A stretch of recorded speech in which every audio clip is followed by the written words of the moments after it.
This is Ian Lamont. I've been an independent publisher for more than 10 years, and today I'm going to be talking about the three realities of running and staffing an independent publishing business. If this video helps, please take a moment to like the video and subscribe to my channel, and let's get started. So I know I often talk about how to sell books on Amazon, and this is my Amazon store page for the In 30 Minutes series as well as the In 30 Minutes cheat sheets. Today I'm going to be talking about actually the challenges of running a business, running a publishing business. As an independent publisher, I have a lot of thoughts about this. I've had a lot of experience over the past 10 years, and I think now is actually a good time to share some of my expertise, not only for other people that are running in the trenches right now, but also people who are thinking about it. Because I know there's a lot of self-published authors out there who are thinking, well, gee, can I turn my passion for writing books into something that is actually a business that supports me and my family?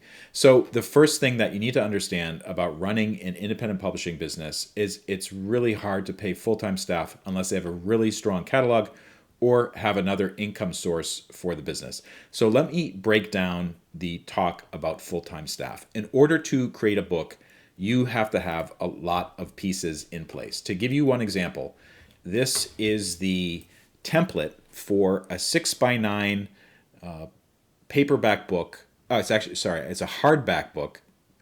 And this is what's a graphic designer will need to basically put the image assets into a format that Ingram, which is a print-on-demand supplier, can use to publish the book. There's something similar for KDP hardback and paperback books, a similar type of template. It's unique to the particular company, print-on-demand provider that you're using. They have their own templates. There are things that need to happen for the template to work, such as the ISBN being here, and these markers are for where the bleed ends and the margin starts and all this other stuff. This is way beyond my skill set. I can barely use Photoshop or GIMP or something like that. At the very beginning of my publishing journey, I did try some DIY covers. I'm never going to do that again. I just quickly realized I was way out of my league. I needed to work with a professional, and that's what I do right now. So I generate a template like this.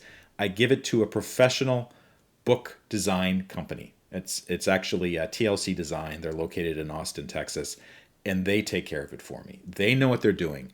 They charge a kind of a heavy rate to do this. I'm not going to lie about that, but they do great work. They've won awards for their work. I want someone who knows how to do that to handle it for me.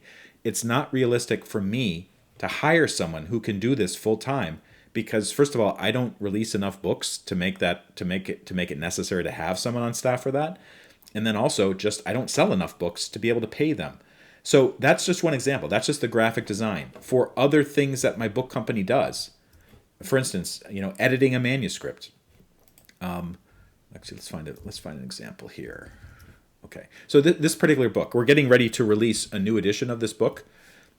This is Volume 2 First Edition. I'm going to be releasing Volume 2 Second Edition of this particular book. So Emily Pogue, she's the author that I contracted to write these books. She's an expert in Social Security. She knows what she's doing. I'm not going to write that myself. I'm going to have somebody else do that.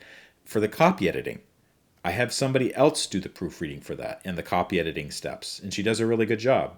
She's pretty young. I found her basically through networking, and she does a great job. And some of the other books I've created, for instance, Lean Media, that's a book that I published. Basically, I authored it, but this particular book, I had a professional editor, basically a business book editor, to help me with the development of it. So I'm a competent writer, but in terms of actually coming up with a format that works for a business book, I felt that an editor who knew what they were doing needed to work on it, and that's what I found.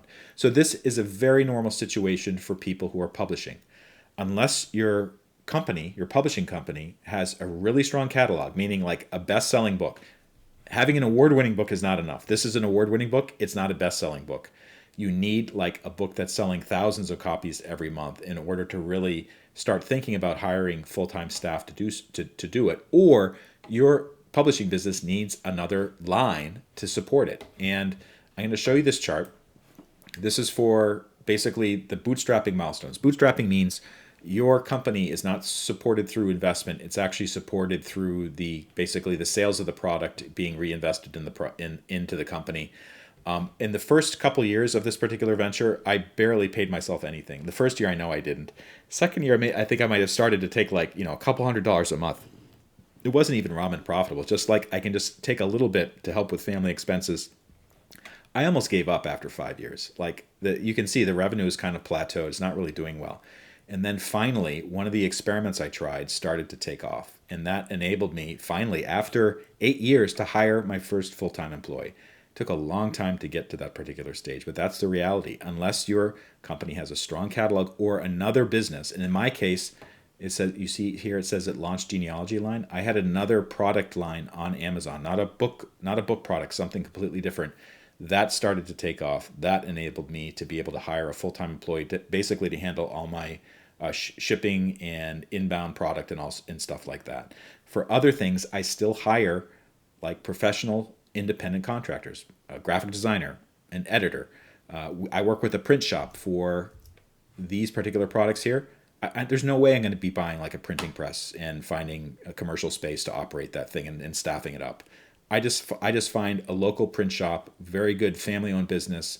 I can talk with them. I can see the product. If there's an issue, I can work it out with them on site. And that's the way that I work it out. And that's the way a lot of independent publishing businesses work. And that actually is the second point that I wanted to make. Independent publishers depend heavily on other businesses and independent contractors for everything from editors to printers, attorneys. Like we have publishing contracts with all the authors all the other authors that have published an In 30 Minutes guide. And this contract was written up by a professional, someone who does this for a living, So I'm not going to hire in-house counsel to do that. I'm going to find someone who works outside of my company, contract them to create legal documents and to do other things. Like another example for the legal part of it. Like, yes, I actually tried to write for In 30 Minutes. This is a trademarked phrase.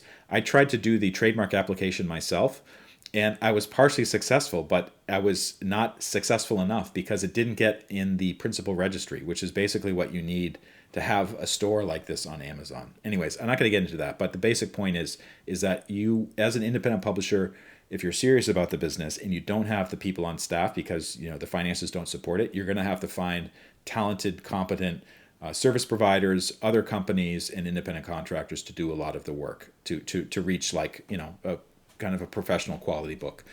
And then finally, point number three I wanted to make is that independent publishing is often a part-time gig or a passion project for the founders. A lot of people, they start off publishing because they love books, like whether it's romance books or science fiction, or maybe it's something like this even.